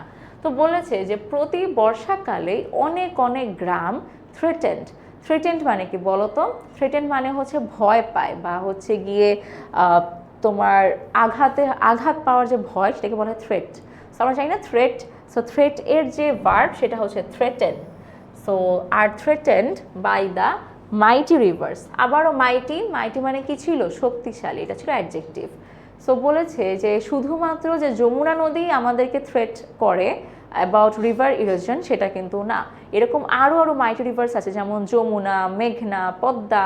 এরা কি করে? এরা প্রতি বর্ষাকালে অনেক অনেক গ্রামকে কি করে? থ্রেটেন্ড করে বা এফেক্টেড করে। ইট ইজ এস্টিমেটেড, এস্টিমেটেড মানে হচ্ছে ধারণা করা হয়, এস্টিমেট মানে হচ্ছে ধারণা করা হয়, ধারণা করা। সো ধারণা করা হয় যে river erosion makes at least 1 lakh people homeless every year in Bangladesh. তো ধারণা করা হয় যে নদী ভাঙনের জন্য প্রতি বছর 1 লাখের মতো মানুষ কি হয়? হোমলেস, বা এটাকে কি বলা যায় বলো তো? এটাকে ঘর ছাড়া বলা যায়, বা হচ্ছে আশ্রয়হীন। আশ্রয়হীন will be a nice word. So আমরা আশ্রয়হীন লিখি। Homeless every year in Bangladesh, কত মানুষ? অ্যাটলিস্ট 1 লাখ পিপল, মানে কমপক্ষে 1 লাখ মানুষ, এর বেশি আরও হতে পারে। তাহলে ইনফ্যাক্ট তাহলে river erosion is one of the main dangers caused by climate change. তাহলে বলেছে যে রিভার ইরোশন বা নদী ভাঙন অ্যাকচুয়ালি ক্লাইমেট চেঞ্জের one of the main changes. মানে কি? এই যে আমাদের জলবায়ু পরিবর্তন হচ্ছে সেটার জন্য কিন্তু অনেক অনেক পরিবর্তন হচ্ছে। জলবায়ু পরিবর্তনের জন্য তুমি বেশি গরম ফিল করতেছো ঢাকায় বসে, জলবায়ু পরিবর্তনের জন্য তোমার সমুদ্রের পানি লেভেল বেড়ে যাচ্ছে, অনেক কিছুই হচ্ছে। বাট বাংলাদেশে আমরা সবচেয়ে বেশি যে জিনিসটা ফেস করছি সেটা হচ্ছে নদী ভাঙন বা রিভার ইরোশন। তাহলে রিভার ইরোশনের মেইন রিজনটা কি আমরা জানলাম? ক্লাইমেট চেঞ্জ বা জলবায়ু পরিবর্তন। এখন যদি আমাকে শর্ট কোশ্চেনে অ্যান্সার করতে বলে যে আমি কিভাবে রিভার ইরোশনকে প্রিভেন্ট করতে পারি, সো তুমি কি অ্যান্সার করবা বলো তো? মেইনলি তুমি ফার্স্টে বলবা যে রিভার ইরোশনের মেইন কারণ হচ্ছে ক্লাইমেট চেঞ্জ, তাই আমাকে ফার্স্টে ক্লাইমেট চেঞ্জকে কী করতে হবে? সলভ করতে হবে। যদি সেটাকে আমি সলভ করতে পারি তাহলে আমি রিভার ইরোশনকে কী করতে পারবো? প্রিভেন্ট করতে পারবো। এটা জাস্ট এখন বলে দিলাম, বিকজ সামনে আমরা কোশ্চেন অ্যান্সার পড়বো, তখন এই ধরনের কোশ্চেন থাকতে পারে। If we can't take prompt actions to adapt to climate change, there will be thousands of more meherjans in our towns and villages every year. আচ্ছা, এখন বলেছে if we can't take prompt actions, আমরা যদি এখন prompt actions, prompt মানে হচ্ছে দ্রুত, বা তুমি হচ্ছে গিয়ে সময় উপযোগী কোনো কিছু, অ্যাকশন মানে হচ্ছে পদক্ষেপ নেওয়া, অ্যাকশনস মানে হচ্ছে পদক্ষেপ। তো বলেছে যে আমরা যদি এখন সঠিক বা দ্রুত বা সময় উপযোগী পদক্ষেপ না নেই to adapt two climate change. Adapt two climate change বলতে বুঝিয়েছে যে ক্লাইমেট চেঞ্জকে অ্যাডাপ্ট করে নেওয়া বা সেটাকে তোমার সলভ করা। There will be thousands of more Meherjans, সেখানে কি হবে? এখানে আরও হাজার হাজার মেহেরজানের মতো মানুষ চলে আসবে in our towns and villages every year. আমাদের টাউন মানে শহরে গ্রামে সব বছর, মানে প্রতি বছর শহরে এবং গ্রামে হাজার হাজার মেহেরজানের মতো মানুষ আসবে। কিসের জন্য? যদি আমরা এখন দ্রুত পদক্ষেপ না নেই এই ক্লাইমেট চেঞ্জকে মোকাবিলা করার জন্য। সো অ্যাডাপ্টকে আমরা মোকাবিলা হিসেবে এখানে লিখতে পারি। ঠিক আছে, এখন আমরা দেখব কিছু MCQ. Greedy Jamuna is used here to describe the dash. আমরা কিন্তু বারবার বলেছিলাম যে গ্রিডি যমুনা কেন বলা হয়েছে, এই কোশ্চেনটা কিন্তু খুব বেশি আসে, এটা শর্ট কোশ্চেনে আসে, এমসিকিউতে আসে। সো লেটস সি আমাদের জন্য কি কি অপশন আছে এখানে। Greedy Jamuna is used here to describe the dash. Greedy Jamuna এখানে কেন ইউজ করা হয়েছে, মানে এই যে একটা ফ্রেজ লোভী যমুনা, যমুনা নদীকে কেন লোভী বলা হয়েছে? প্রথম হচ্ছে ক্রুয়েলটি অফ নেচার, মানে যমুনা নদীর যে প্রকৃতি বা যে নেচারটা আছে সেটা খুবই নিষ্ঠুর, এটার জন্য। সো এটা হতে পারে একটা অপশন। সেকেন্ড অপশন হচ্ছে demand of a consumer, demand of a consumer. তাহলে যমুনা নদীর যে ডিমান্ড আছে সে একটা মানে কনজিউমার হিসেবে, কি হিসেবে? কনজিউমার হিসেবে। কনজিউমার মানে কি? যে হচ্ছে তোমার গিয়ে তোমার গ্রাহক। সাপোজ তুমি হচ্ছে একটা কলম কিনলা, so you are the consumer, তুমি হচ্ছে জিনিসটা নিলা, গ্রহণ করলা। অপশন সি হচ্ছে supply of a consumer. Supply বলতে কি বুঝায় বলতো? সরবরাহ, কনজিউমারের যে সরবরাহ আছে সেটা। Help of a consumer, consumer বা গ্রাহকের যে সাহায্য। সো এখানে কনজিউমার বলতে কিন্তু মেইনলি নদীকেই বোঝানো হয়েছে। আচ্ছা, তাহলে এখন দেখবো আমরা যে আমাদের রাইট অ্যান্সার কোনটা। গ্রিডি যমুনা, এখানে গ্রিডি যমুনা কেন বলা হয়েছে? প্রথমত নিচ থেকে দেখি হেল্প অফ আ কনজিউমার, এখানে কি কোনো সাহায্যের কথা বলা হয়েছে? না, বলা হয়নি। কোনো সরবরাহ বা সাপ্লাই বলা হয় নাই। আমাদের মেইন কনফিউশন হবে অপশন এ আর বি এর মধ্যে। অপশন এতে বলা আছে ক্রুয়েলটি অফ নেচার, মানে যমুনা নদীর যেই নেচার, যে প্রকৃতি, যে বৈশিষ্ট্য, সেটা খুবই নিষ্ঠুর। সো এটা খুব ভালো একটা অপশন হতে পারে এবং এটাই আমরা রাইট অ্যান্সার দিতে পারতাম, বাট অপশন বিটাও একটু একটু মিলে। সেটা হচ্ছে ডিমান্ড অফ আ কনজিউমার, যে যমুনা নদীর যে ডিমান্ড আছে, মানে যমুনা নদীর যে চাহিদা সেটা। কিন্তু কথা হচ্ছে অপশন বিতে কিন্তু কোথাও দেয়া নেই যে চাহিদাটা আসলে কত বেশি বা কত কম। যেহেতু সেটা দেয়া নেই, তাই আমরা কিন্তু অপশন বিটা এখানে স্কিপ করব এবং আমাদের রাইট অ্যান্সার হবে হচ্ছে option A, cruelty of nature, যেটা হচ্ছে নিষ্ঠুর। ক্রুয়েলটি মানে হচ্ছে নিষ্ঠুর, নিষ্ঠুরতা। অফ নেচার বলতে বোঝানো হয়েছে হচ্ছে গিয়ে তোমার যমুনা নদীর যে নেচার বা প্রকৃতি বা বৈশিষ্ট্য সেটাকে। সো এখন আমরা পরে কোশ্চেনে যাই। What is the main purpose of the author of the passage, মানে আমাদের এই যে প্যাসেজটা আমরা পড়লাম মেহেরজানকে নিয়ে, এটার যে লিখেছেন যে অথর, তার মেইন পারপাসটা কি, সে আমাদেরকে কি জানাতে চায় এই প্যাসেজের মাধ্যমে। সো আমরা দেখতে পেরেছি কি বলতো, পুরো প্যাসেজটা একটা রিক্যাপ যদি আমি করি, সেখানে মেইনলি তোমার মেহেরজানের জীবনে যে কষ্ট, মেহেরজানের জীবনের যে একটা পরিবর্তন, একটা যে ট্রানজিশন, সেটাকে বোঝানো হয়েছে, তাই না? সো লেটস সি এরকম কোনো লাইন আমরা এখানে পাই কি না। অপশন বি এ বলেছে to explain the importance of river. আচ্ছা, এখানে প্যাসেজে কোথাও কি নদীর যে গুরুত্ব সেটা কি বলা হয়েছে? নদীর গুরুত্ব কিন্তু কোনো লাইনেই ছিল না ওরকম করে। আচ্ছা, অপশন বি হচ্ছে to describe the impact of monsoon. আচ্ছা, এটা হচ্ছে যে তোমার বর্ষাকালে আমাদের যে বাংলাদেশ, সেই বাংলাদেশে বর্ষাকালের যে প্রভাব সেটাকে। এখন বর্ষাকালের প্রভাব ভালোও হতে পারে, খারাপও হতে পারে, এখানে সেটা উল্লেখ করে দেয় নাই। সো আমরা কিন্তু যে প্যাসেজটা পড়েছিলাম সেটা কিন্তু বর্ষাকালের যে খারাপ দিক সেটা নিয়ে কথা ছিল। সো এটাকে আমরা আপাতত হোল্ড করতে পারি। অপশন সি হচ্ছে to describe the effect of river erosion, নদী ভাঙনের যে প্রভাব সেটা নিয়ে কথা বলা। এটা অনেকটা যায়, কারণ এটাতে অ্যাকচুয়ালি তোমার মেহেরজানের জীবনের যত কষ্ট, মেহেরজানের জীবনের যে পরিবর্তন, মেহেরজানের জীবনের যেই তার পরিবারকে হারিয়ে ফেলা, তার যেই ফ্যামিলি মেম্বার, তার হাজব্যান্ড, সবাইকে হারিয়ে ফেলা, এটা কিন্তু এখানে এফেক্ট হিসেবে চলে আসছে, নদী ভাঙনের এফেক্ট হিসেবে। লাস্ট অপশন হচ্ছে to describe the fate of a women. Fate মানে কি ছিল বলো তো? পরিণতি। ফেট মানে পরিণতি বা ভাগ্য। এখন এখানে মেহেরজানের পরিণতি নিয়ে কথা অবশ্যই বলা হয়েছে, বাট পুরো গল্পটা জুড়ে কিন্তু মেহেরজান অ্যাকচুয়ালি ছিল না। মেহেরজান ছিল একটা ক্যারেক্টার হিসেবে, একটা সিম্বলাইজিং ক্যারেক্টার, যে আমাদেরকে নির্দেশ করছিল যে অ্যাকচুয়ালি নদী ভাঙনের জন্য আমাদেরকে কত ধরনের প্রবলেম আমরা ফেস করতে পারি, তাই না? সেখানে কিন্তু এরকম আরও কথা ছিল যে আমরা যদি এখন ঠিকমতো স্টেপ না নিই তাহলে মেহেরজানের মতো আরও অনেক মানুষ কষ্ট পাবে, এবং মেহেরজানের মতো প্রায় প্রতি বছর 1 লাখের মতো মানুষ কি হয়, রিভার ইরোশনের শিকার হয়। সো এই সব বিষয় তুমি যদি খেয়াল করো, তখন কিন্তু অপশন ডি থেকে অপশন সিটাকে বেশি প্রিফারেবল মনে হবে। সো এখানে দুইটা অপশন নিয়ে তোমাদের মধ্যে আবার কনফিউশন হবে যখন এক্সাম দিতে যাবা। তখন খেয়াল করবা যে এখানে ফুল যে প্যাসেজটা বলেছে, ফুল প্যাসেজে কোন বিষয়টাকে অ্যাকচুয়ালি মানে তোমাকে শেখানোর চেষ্টা করছে, তোমাকে মেনলি শেখানোর চেষ্টা করছে যে নদী ভাঙনের অপকারিতা, নদী ভাঙনের জন্য কি কি ক্ষতি হয়, নদী ভাঙনের জন্য আমাদের যে জনমানুষ, আমাদের যারা সাধারণ মানুষ, তাদের জীবনে কি ক্ষতিগুলো হচ্ছে, যে প্রভাব পড়তেছে তাদের জীবনে। So right answer will be option C, to describe the effects of river erosion. তাহলে আমাদের যে অথর এই প্যাসেজের, তার মেইন উদ্দেশ্যটা কি ছিল বলো তো? আমাদেরকে জানানো যে নদী ভাঙনের জন্য আমাদের জীবনে যেই এফেক্টগুলো হচ্ছে সেগুলো। এখন আমরা লাস্ট এমসিকিউটা দেখব। Meherjaan is living dash in her makeshift house নাও। আচ্ছা, মেকশিফট হাউস মানে হচ্ছে ক্ষণস্থায়ী বাড়ি। ক্ষণস্থায়ী বাড়ি আমরা কি পড়েছিলাম বলো তো? একদম ফার্স্ট লাইনে ছিল মেহেরজান কোথায় থাকে। মেহেরজান থাকে হচ্ছে একটা বস্তিতে, যেটা আবার সিরাজগঞ্জ কোথায়, প্রোটেক্ট এমব্যাঙ্কমেন্ট বা রক্ষাবাদ, সেখানে একটা বস্তিতে কিন্তু তিনি থাকেন।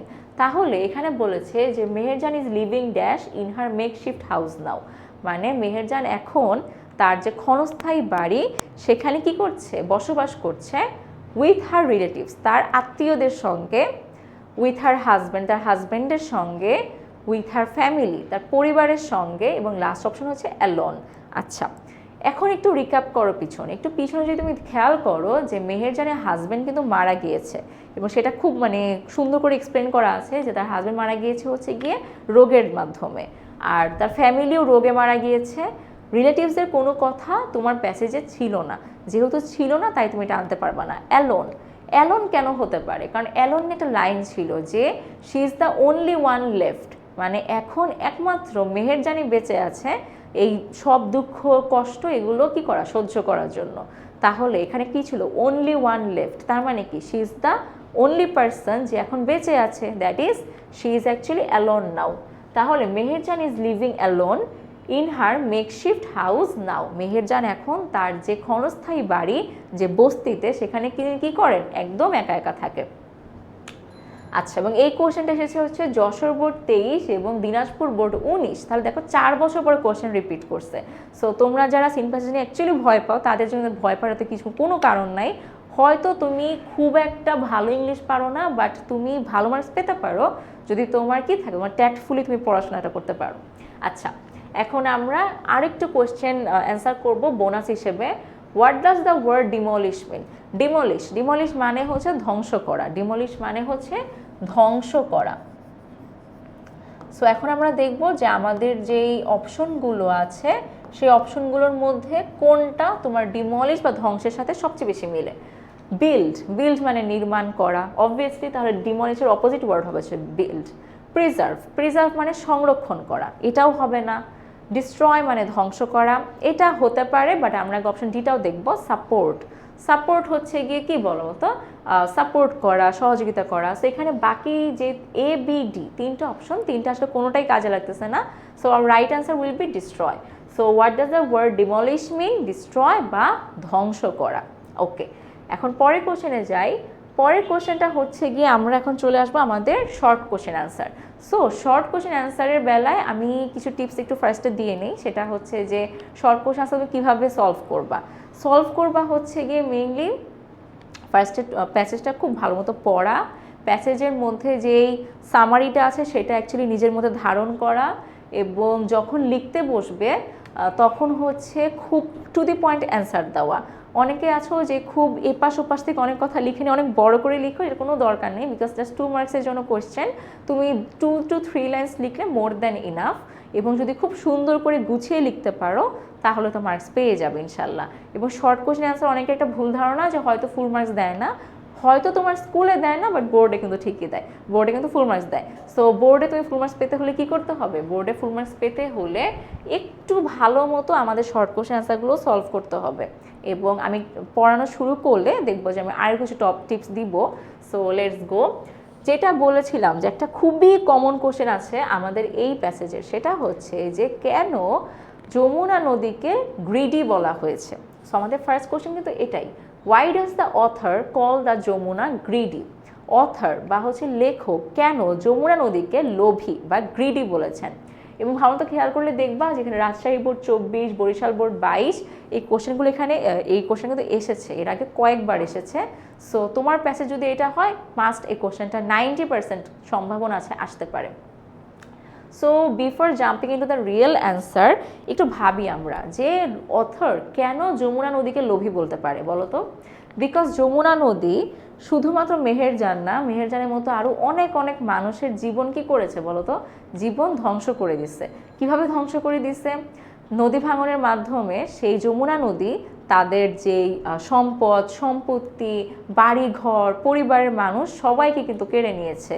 হয়তো পরিবারের মানুষদেরকে হয়তো নদীতে কেড়ে নিয়েছে, অথবা কি করেছে রোগ, তারপরে শয্যা, এগুলোর মাধ্যমে তার পরিবারের মানুষগুলোকে কি করেছে, তোমার ধ্বংস করে দিছে। তাহলে টোটাল একটা যমুনা নদী বা যে কোনো নদী রিভার ইরোজন বা নদী ভাঙনের সময় কি করে বলতো? আশেপাশের মানুষের জীবন একদম দুর্বিষহ করে তোলে। সো আমরা এই কথাগুলোই এখন হচ্ছে গিয়ে কোশ্চেনে সুন্দর করে লিখবো অ্যান্সার হিসেবে। সো লেটস সি আমরা অ্যান্সারটা কি লিখেছি। ওয়ান্স মেহেরজান হ্যাড এভরিথিং, একটা সময় মেহেরজানের সব ছিল। আ ফ্যামিলি, এরাবল ল্যান্ড অ্যান্ড কেটেল, পরিবার ছিল, চাষযোগ্য জমি ছিল এবং কেটেল ছিল। She had a house trees, vegetable garden and bamboo Bush. তার কি ছিল? বাড়ি ছিল, বাগান ছিল, তারপর বাঁশবাগান ছিল, ভেজিটেবল গার্ডেন ছিল। বাট দ্য রিভার যমুনা, কিন্তু যমুনা নদী ডিভোর্ড অল। ডিভোর্ড মানে কি ছিল বলতো? ভক্ষণ করা। আমরা ডিভোর্ড কিন্তু পড়েছিলাম প্যাসেজে। ডিভোর্ড অল, এই যমুনা নদী তার সব কিছু কি করে নিয়ে যায়? কেড়ে নিয়ে যায়। It shattered her dreams and happiness, এই যমুনা নদী মেহেরজানের যত স্বপ্ন এবং সুখ ছিল সব কিছু কী করেছে? ভেঙে চুরমার করে দিয়েছে। সো দ্য অথর কলস দ্য যমুনা গ্রিডি, এই জন্য অথর কি করে? যমুনা নদীকে গ্রিডি বা লোভী বলেছেন। এখন এটা যেভাবে লেখা আছে নট নেসেসারি তুমি এটা এভাবেই লিখবা, তুমি কিন্তু তোমার মতো করে আরও সুন্দর করে অ্যান্সারটা সাজাতে পারো। ইট অ্যাকচুয়ালি ডিপেন্ডস অন যে তোমার কতটুকু অ্যাবিলিটি আছে, তোমার কতটুকু কমান্ড আছে ইংলিশ ল্যাঙ্গুয়েজের উপরে, ঠিক আছে? সো এটা তোমার খুব যে বেশি স্ট্রিক্টলি লিখতে হবে এমন কোনো বিষয় না, জাস্ট আইডিয়া দিয়ে দিলাম যে কেন যমুনা নদীকে আমরা গ্রিডি বলছি এই প্যাসেজে। নেক্সট কোয়েশ্চেন হচ্ছে where does Meherjan live, Meherjan কোথায় বাস করে? এটা তো খুবই স্পেসিফিক অ্যান্সার। এ ধরনের যখন স্পেসিফিক অ্যান্সার থাকবে ট্রাই করবা একদম স্পেসিফিক্যালি অ্যান্সার দিতে, কোনো ধরনের এক্সট্রা কথা বলার কোনো দরকার নাই, বিকজ তোমাকে কোয়েশ্চেন করেছে একদম নির্দিষ্টভাবে এবং তারা এক্সপেক্টও করবে যে তুমি কোয়েশ্চেনের অ্যান্সার খুবই স্পেসিফিক্যালি দিবা। এখন দেখো এটাকে তুমি কিভাবে অ্যান্সার করতে পারো। এখানে তুমি অ্যান্সার দুইভাবে করতে পারো। কেউ কীভাবে লিখবা যে হয়তো আমি একটু লিখে দিই, তারপর আমরা রিয়েল অ্যান্সার যেটা আমরা অলরেডি প্রিপেয়ার করেছি সেটাতে পরে যাব। কেউ লিখতে পারে হবে যে Meherjan lives dot dot dot, যেটা আর কি। আবার কেউ লিখতে পারো যে কোনো এককালে মেহেরজানের এই ছিল ওই ছিল কিন্তু এখন আর সেটা নাই, তাই মেহেরজান এখন ওখানে বাস করে। এই জিনিসগুলো এত বেশি লেখার দরকার নাই। তুমি ফার্স্টে তোমার কাছে টিচার কি এক্সপেক্ট করবে? তোমাকে একটা সুন্দর কোশ্চেন দিয়েছে একদম নির্দিষ্টভাবে, কোনো বর্ণনামূলক কোশ্চেন এটা না, এটা হচ্ছে ইনফরমেটিভ কোশ্চেন, এটা ইনফরমেশন দেওয়ার জন্য। সো তুমি সুন্দর মতো লিখবা মেহেরজান লিভস এই। তুমি চাইলে পরে একটা লাইন অ্যাড করতে পারো যে সে আগে এখানে বসবাস করতো না, কিন্তু নদী ভাঙনের কারণে সে এখন এখানে কি করে? ক্ষণস্থায়ী বা টেম্পোরারিলি বাস করছেন। সো দেখছি আমাদের কোশ্চেনে কি বলেছে, অ্যান্সারটা দিয়েছে Meherjan lives in a slum on the Sirajganj town protection embankment. ব্যাস, এতটুকুর জন্য তুমি কিন্তু 2 পেয়ে রাইটও পেয়ে যাবা, কারণ তোমাকে এর বেশি কিছু আস্ক করে নাই। সো তোমাকে নিজে বুঝতে হবে যে কোন জায়গাটায় তুমি বেশি অ্যান্সার করবা, কোন জায়গাটা তুমি করবা না, কোন জায়গাটা তুমি বেশি টাইম দিয়ে লিখবা, কোন জায়গা তুমি লিখবা না। বিকজ টাইম কিন্তু খুবই ইম্পর্টেন্ট। যখন তুমি এসএসসি এক্সাম দিতে যাবা তখন কিন্তু মনে হবে যে অনেক টাইম আছে, বাট সাপোজ এই ধরনের টুকটাক ঝামেলার কারণে দেখা যায় যে পরেতে টাইম পাওয়া যায় না। অ্যান্ড আমাদের পরে রিটেন পার্টও লেখা লাগে, রিটেন পার্টে কিন্তু হ্যান্ডরাইটিং সুন্দর না হলে কিন্তু মার্ক পাওয়া যায় না আবার। সো রিটেন পার্টটা বেটার করার জন্য আমাদের যেটা করতে হবে যে এই পার্টের কোশ্চেন অ্যান্সারগুলো তুমি যখন দেখবা স্পেসিফিক্যালি চাইছে তুমি স্পেসিফিক্যালি অ্যান্সার করবা, দ্যাটস ইট। সো আমরা জানতে পারলাম যে মেহেরজান কোথায় বাস করে, একটা বস্তিতে থাকে। কোন বস্তি? Sirajganj town protection embankment. আর প্রোটেকশন এমব্যাঙ্কমেন্ট মানে কি ছিল? রক্ষাবাঁধ। প্রোটেকশন মানে হচ্ছে রক্ষা, আমি আবারও লিখে দেই, প্রোটেকশন মানে হচ্ছে ছিল রক্ষা, আর এমব্যাঙ্কমেন্ট মানে ছিল বাঁধ। সো এটা আমি বলেছিলাম যখন হচ্ছে গিয়ে তোমার নদী ভাঙন হয় তাদের জন্য, যারা হচ্ছে গিয়ে সেখানে কি বলে এফেক্টেড মানুষ যারা থাকেন তাদের শেল্টার দেওয়ার জন্য বাঁধের একটা ব্যবস্থা করা হয়, তোমার যেখানে আর কি তাদেরকে রাখা হয় ক্ষণস্থায়ীভাবে। তো সেখানে একটা বস্তিতে কে থাকে? মেহেরজান থাকে। কোন এলাকা? সিরাজগঞ্জে। থার্ড কোশ্চেন হচ্ছে হোয়াট ডাজ ডান্সিং ফ্লেম মিন। আচ্ছা, ডান্সিং ফ্লেম একদম আমাদের প্রথম স্লাইডের কথা মনে করো, প্রথম স্লাইডেই আমাদের কিন্তু এই ফ্রেজটা আমরা পড়েছিলাম, ডান্সিং ফ্লেম। ডান্সিং ফ্লেম মানে কি ছিল বলো তো? নাচানাচি করা আগুন। আমি বলেছিলাম নাচানাচি শুনলে মনে হয় খুব হ্যাপি কোনো জিনিস, বাট এখানে কোনো হ্যাপি কোনো কিছু না। ডান্সিং ফ্লেম বলতে মেনলি বোঝাচ্ছিল যে মেহেরজান হচ্ছে আগুন জ্বালিয়ে বসেছিল এবং এক ধরনের বাতাস, যমুনা নদীর বাতাস এসে ওই আগুনকে কী করছিল? বারবার এদিক সেদিক করছিল। এবং এই ডান্সিং ফ্লেম, এই যে তোমার মনে হচ্ছে আগুনটা নাচানাচি করতেছে, এই জিনিসটা দেখে মেহেরজানের কি হয় বলো তো? মেহেরজানের তার জীবনের দুঃখ কষ্টের কথা মনে পড়ে যায়। এখন এটাকে আমরা একটু নিজে নিজে বিশ্লেষণ করব, তারপর আমরা অ্যান্সারে যাব। সো তুমি দেখো যে মেহেরজানের জীবনে কিন্তু অনেক আপস অ্যান্ড ডাউনস আসছে। সো তার জীবনে একটা টাইমে সব ছিল, সে খুবই বাজেভাবে তার লাইফের সব কিছু সে হারিয়ে ফেলছে এবং বছরের পর বছর জুড়ে সে তার পরিবারের সদস্য, তার হাজব্যান্ড, তাদেরকেও হারিয়ে ফেলেছেন। তাহলে এই যে ডান্সিং ফ্লেম, এই যে আগুন এক পাশ থেকে আরেক পাশে চলে যাচ্ছে, এই বিষয়টা তাকে কি মনে করায় দেয় বলো তো? তার জীবনে যে আপস অ্যান্ড ডাউনস ছিল, তার জীবনে যে চেঞ্জেসগুলা, তার জীবনে যে এক সময় এদিক সেদিক তাকে যে মুভ করতে হয়েছে, এই যে বিষয়টা, এই পুরো বিষয়টাকে আমাদের এই কোশ্চেনের আন্ডারে আনতে হবে। সো আমরা দেখি আমরা অ্যান্সার হিসেবে কি লিখেছি। অ্যাপারেন্টলি, মানে অ্যাপারেন্টলি বলে হচ্ছে গিয়ে নর্মালি, অ্যাপারেন্টলি তুমি এটাকে অ্যাজ নর্মালি ইউজ করতে পারো, অ্যাপারেন্টলির জায়গায় নর্মালিও লিখতে পারো। Normally dancing flame means the unsteady fire. মানে কি আনস্টেডি ফায়ার মানে কি বলো তো? এমন এক ধরনের আগুন যেটা তোমার আনস্টেডি বা কোনো স্টেবল অবস্থায় নেই, একবার এপাশ আরেকবার ওপাশ। তাহলে বলেছে যে নর্মালি ডান্সিং ফ্লেম বলতে বোঝায় আনস্টেডি ফায়ার, বাট কিন্তু হিয়ার এখানে বাই দ্য ফ্রেজ, মানে এই ডান্সিং ফ্লেম এই ফ্রেজটা দ্বারা বোঝানো হয়েছে the author wants to mean the troubled or anxious time in Meherjan's life. মেহেরজানের জীবনে যে ট্রাবলড মানে হচ্ছে গিয়ে অশান্তিকর যে সময়, অর অ্যানশিয়াস, অ্যানশিয়াস মানে কি বলো তো? অ্যানশিয়াস মানে হচ্ছে তোমার এখানে বোঝানো হচ্ছে দুর্বিষহ জীবন, সময় মেহেরজানের জীবনের। তাহলে বোঝানো হয়েছে কি দেখো, নর্মালি আমরা ডান্সিং ফ্লেম বলতে বুঝি হচ্ছে আনস্টেডি ফায়ার, যে ফায়ারটা একদম স্টেবল অবস্থায় নাই, কোনো স্থায়ী জায়গায় স্টেবল না, বরং এপাশ ওপাশ করতেছে। কিন্তু এখানে এই ফ্রেজটা দ্বারা আমাদের যে লেখক তিনি বোঝাতে চেয়েছেন the troubled or anxious time, মানে এই যে অশান্তিকর একটা সময় মেহেরজানের জীবনে, এই যে সবসময় চিন্তা ভাবনা করার যে সময়, এটাকে বোঝানো হয়েছে। আচ্ছা, এরপরে কোশ্চেন হচ্ছে গিয়ে আমাদের fill in the gaps. So fill in the গ্যাপসটা আমরা আজকে করব। ফিল ইন দ্য গ্যাপসটা আমাদের ফিল ইন দ্য গ্যাপস করার আগে যেটা আমাদের টিপস, সেটা হচ্ছে ফিল ইন দ্য গ্যাপস করার আগে বিফোর অ্যান্সারিং ট্রাই করবা ফুল প্যাসেজটা আগে একবার পড়া। কখনোই একটা প্যাসেজ একটা লাইন পড়েই একটা অ্যান্সার দিয়ে দিলাম, এটা করো না। এটাতে অনেক সময় হয়তো তোমার রাইট অ্যান্সার চলে আসে, বাট একটা ভুল হওয়ার চান্স অলওয়েজ থেকে যায়, বিকজ পুরো প্যাসেজ না পড়লে দেখা যায় যে পরে দিয়ে একটু ঝামেলা হয়ে যায়, পরে আবার কাটাকাটি করা লাগে। এবং বোর্ড এক্সামের হিসেবে যদি আজকে আমরা ক্লাসটা নিচ্ছি যেহেতু, সো বোর্ড এক্সামে যেটা হয় যে তুমি যখন কাটাকাটি করো খাতায়, হয়তো তুমি রাইট অ্যান্সার লিখেছো, বাট কাটাকাটি করার জন্য টিচার কিন্তু তোমাকে একটু বাজে ইমপ্রেশনে পড়ে যাবে টিচার।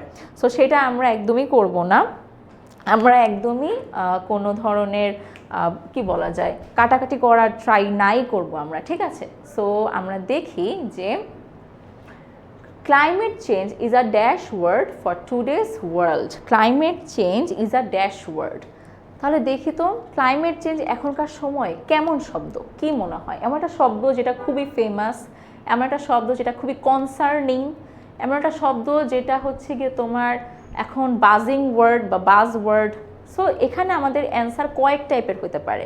এখানে হতে পারে ইজ আ ফেমাস ওয়ার্ড, এখানে হতে পারে is a concerning word. Concerning মানে কি দুশ্চিন্তাকর ওয়ার্ড। আবার হতে পারে কি বলো তো বাজ ওয়ার্ড, BUZZ। বাজ ওয়ার্ড মানে হচ্ছে এমন একটা ওয়ার্ড যেটা নিয়ে যখন তুমি কথা বলবা কিছু মানুষ তোমার কথা শুনবে, সেটাকে বলা যায় বাজ ওয়ার্ড। সো লেটস সি আমরা এখানে অ্যান্সার কি দিয়েছি, common word. So famous common হয়, কোনো সমস্যা নেই। আমি আরও কিছু অ্যান্সার এখানে লিখে দিই যেগুলো আমি বলেছিলাম। বাজ হতে পারে, তারপরে হচ্ছে কনসার্নিং হতে পারে, ঠিক আছে? এবং এখানে আরেকটা বিষয় যে গ্যাপসে কিন্তু তুমি দেখা যায় যে এমন নেসেসারি না তুমি যেটা এখানে পড়ছো সেটাই তোমাকে লিখতে হবে। তোমার নিজের রিয়েলাইজেশন থেকে তুমি যদি অ্যান্সার লিখো সেটা কিন্তু রাইট, যদি ওই মিনিং ওয়াইজ সিচুয়েশন ওয়াইজ যদি সেটা ঠিকমতো হয় সেটা কিন্তু এখানে তোমার রাইটলি চলে যাবে। So fill in the gaps answer করা quite easy rather than MCQ, because fill in the গ্যাপসে তোমার অপশন থাকে, তুমি নিজের একটা স্বাধীনতা থাকে, তুমি এখানে এই ওয়ার্ডটা ইউজ করতে পারবা। আচ্ছা, Meherjaan is none but a dash of it.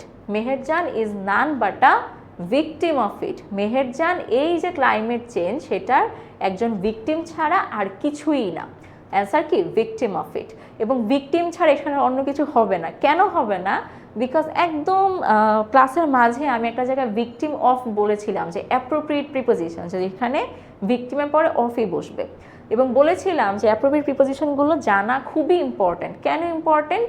দেখো এখানে কিন্তু ড্যাশ অফ ইট লেখা আছে। সো তুমি যদি এখানে অন্য কোনো কিছু লিখতা হয়তো তোমার মিনিং ওয়াইজ ওই জিনিসটা ওটার সাথে যায়, বাট অফ আছে, দ্যাট মিনস এখানে ভিকটিম ছাড়া আর কিছুই হবে না। তাই যদিও আজকে ফার্স্ট পেপার ক্লাস নিচ্ছি, বাট আমি সবাইকে একটু সাজেস্ট করব সবাই অ্যাপ্রোপ্রিয়েট প্রিপোজিশনগুলো খুব ভালো মতো পড়ে ফেলবা। এবং এটা তুমি শুধু সেকেন্ড পেপারের জন্য না, তুমি যে কোনো টপিকই কিন্তু পাবা। যেমন এখানে আমরা পেয়ে গেলাম, ঠিক আছে, আউট অফ নোওয়্যার আমরা এখানে কিন্তু পেয়ে গেছি। Okay, so climate change is a common word for today's world.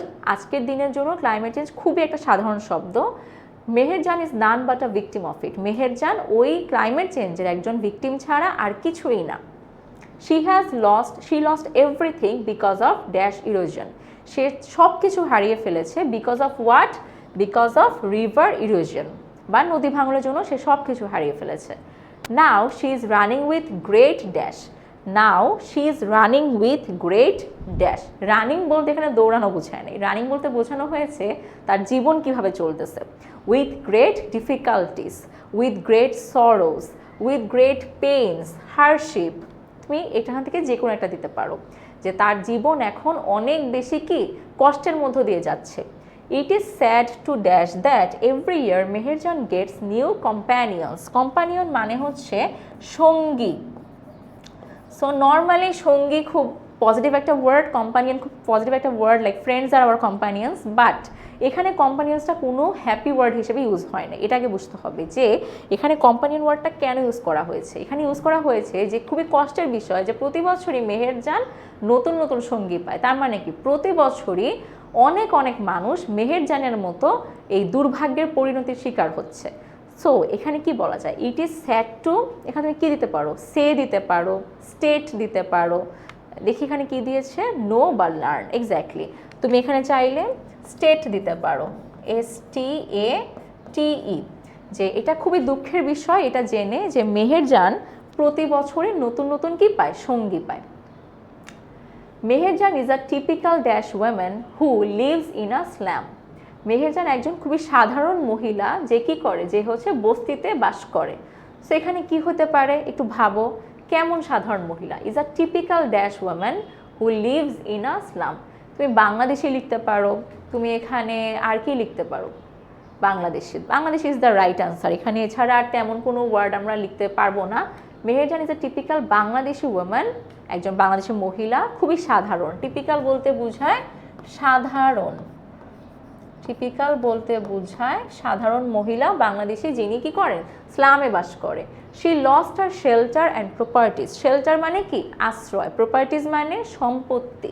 সে তার আশ্রয়স্থল এবং সম্পত্তি হারিয়ে ফেলেছে to the erosion of river Jamuna. আচ্ছা, she lost her shelter and properties due to মানে হচ্ছে কারণে, এবং এগেইন এখানে ডিউ ছাড়া অন্য কোনো ওয়ার্ড হবে না, বিকজ ডিউ টু হচ্ছে একটা অ্যাপ্রোপ্রিয়েট প্রিপোজিশন এগেইন, যেটা মানে হচ্ছে কারণে। তাহলে এই যে আমাদের মেহেরজান, তার কি হইল?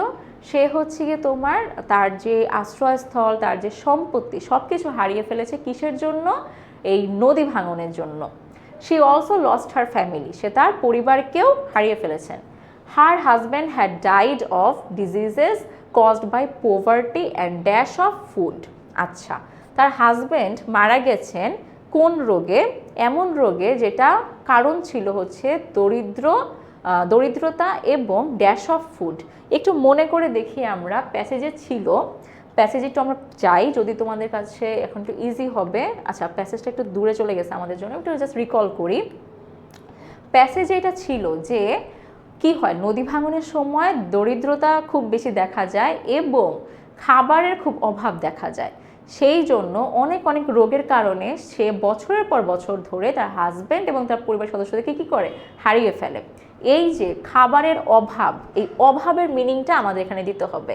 হার husband had died of diseases caused by poverty and scarcity of food. এখানে স্কারসিটি দিতে পারো অথবা তুমি ওয়ান্ট দিতে পারো, সব বোঝা যাচ্ছে না তাই আমি এখানে লিখে দেই।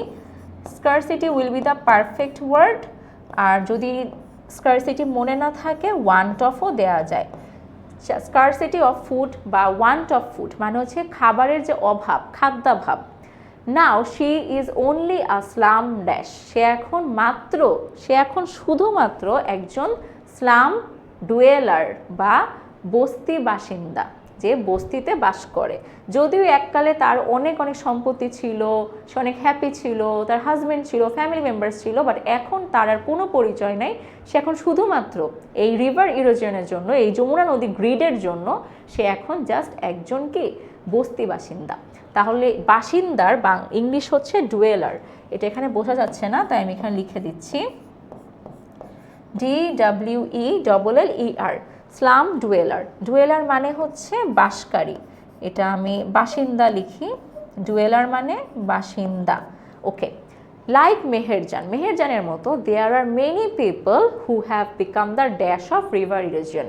এই মেহেরজানের মতো আরও অনেক অনেক মানুষ আছে যারা কি হয়েছে, এই কি হয়েছে বলো তো, ভিকটিম অফ রিভার ইরোশন। তাহলে এখানে কি হবে, ভিকটিমস। কেন ভিকটিম হবে না, কেন এস অ্যাড হবে বলো তো, বিকজ মেনি পিপল, অনেক অনেক মানুষ কি হয়েছে, ভিকটিম হয়েছে। এবং এগেইন এখানে ভিকটিম ছাড়া অন্য কিছু হবে না, বিকজ এখানে অফ আছে।